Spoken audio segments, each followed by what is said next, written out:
Jangan cuma teriak-teriak di jalan. Menteri-menteri itu. Coba ini, Seda, Ruslan Abdul Ghani, ini semua menteri-menteriku.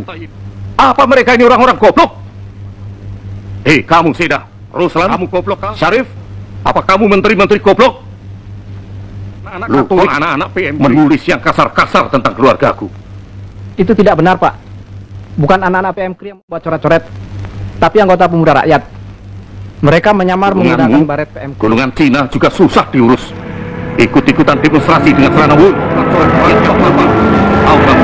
Kamu bisa begini dan rasialisme.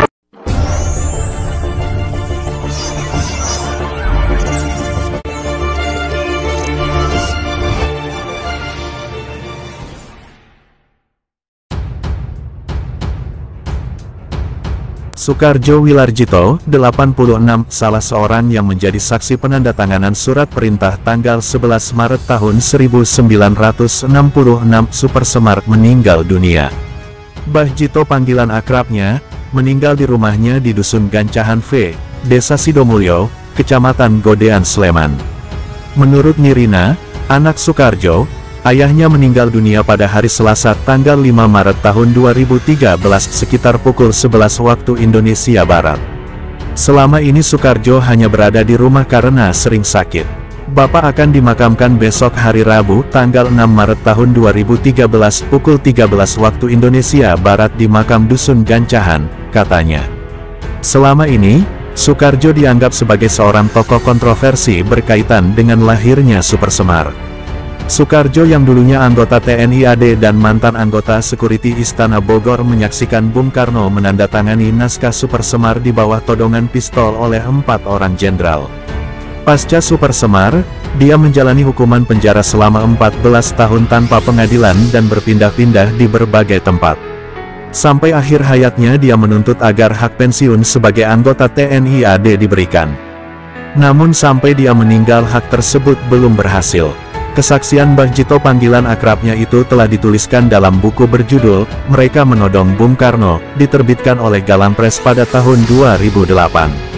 Akibat kesaksiannya pada tahun 1998 itu, Mbah Jito harus berurusan dengan polisi.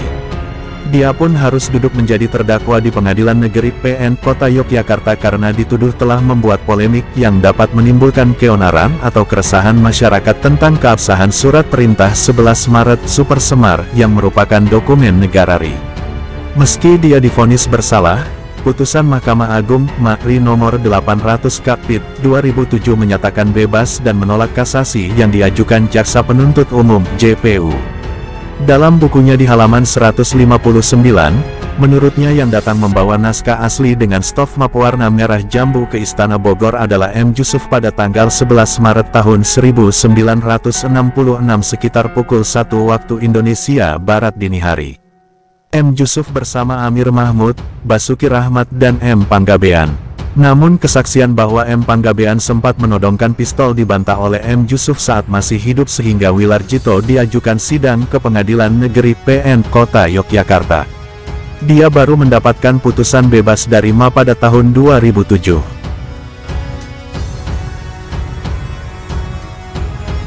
Yusuf, buku Misteri Supersemar 2006. Media kita, diceritakan bahwa beberapa pemimpin redaksi surat kabar pada awal 2000-an membuka sayembara untuk para wartawan, siapapun yang berhasil mewawancarai Jenderal Purn M. Yusuf dengan topik utama Supersemar, gajinya bakal dinaikkan 3 kali lipat. Para jurnalis pun beramai-ramai mendatangi kediaman Menteri Pertahanan dan Keamanan di Kabinet Pembangunan 3 milik Orde Baru, tahun 1978 sampai tahun 1983 di Jalan Tauku Umar, Jakarta Pusat. Namun, semuanya pulang dengan tangan hampa. Sayembara prestisius tersebut seolah menjadi bumbu dari misteri surat perintah 11 Maret tahun 1966. Misteri yang belum terungkap selama 5 dekade, misteri tentang sepucuk surat yang membawa Indonesia ke dalam kubangan rezim otoriter. Lantas, kenapa harus M. Yusuf? Apa peran petinggi militer kelahiran Kajuara, Bon, Sulawesi Selatan, tanggal 23 Juni tahun 1928 tersebut dalam tahap awal peralihan kekuasaan dari Soekarno ke tangan Soeharto?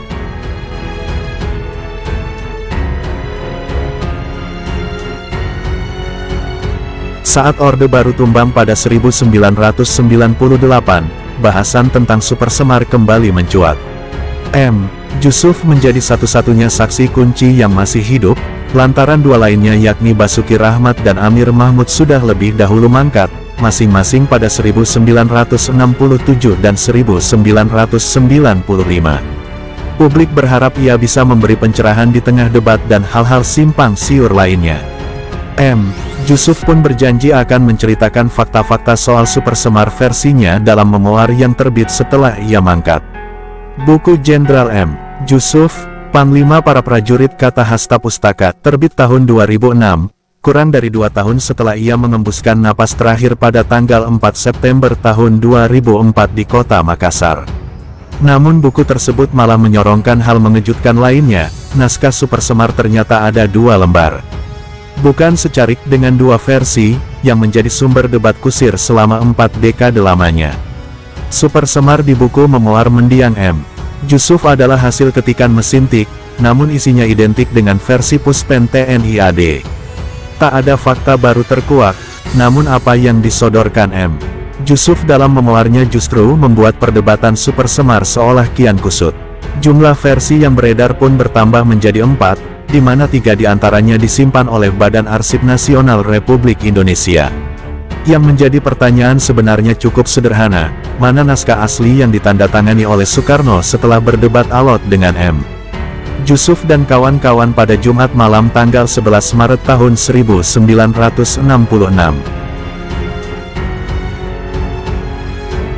Lahir di Bonn pada tanggal 23 Juni tahun 1928, M.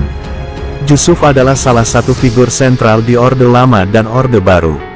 Pemilik nama lengkap Andi Muhammad Jusuf Amir tersebut bisa dibilang sebagai salah satu figur militer berpengaruh pada Orde Lama.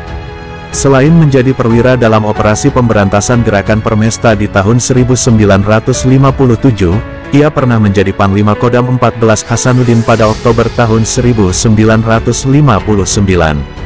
Kariernya meroket, hingga akhirnya didapuk Soekarno sebagai Menteri Perindustrian Urusan Perindustrian Ringan di Kabinet Dwi Korai pada tanggal 27 Agustus tahun 1964. Di tahun-tahun terakhir pemerintahannya, si pemimpin besar revolusi memang acap kali menunjuk figur militer untuk mengisi pos Kementerian Sipil. Kursi Menperin diduduki M. Jusuf hingga 1967. Desakan rakyat lewat Tritura, hiperinflasi dan situasi pasca G30S membuat Soekarno kerap melakukan reshuffle kabinet. Namun M. Jusuf tetap bergeming dari posisi Menperin kendati acap kali bertukar departemen. Siapa sangka, ia menjadi saksi hidup salah satu peristiwa penting sejarah ketika menjabat sebagai Menteri Perindustrian. Lantas, di mana naskah asli dan otentik Super Semar yang sudah mengundang tanya publik selama 5 dekade lamanya?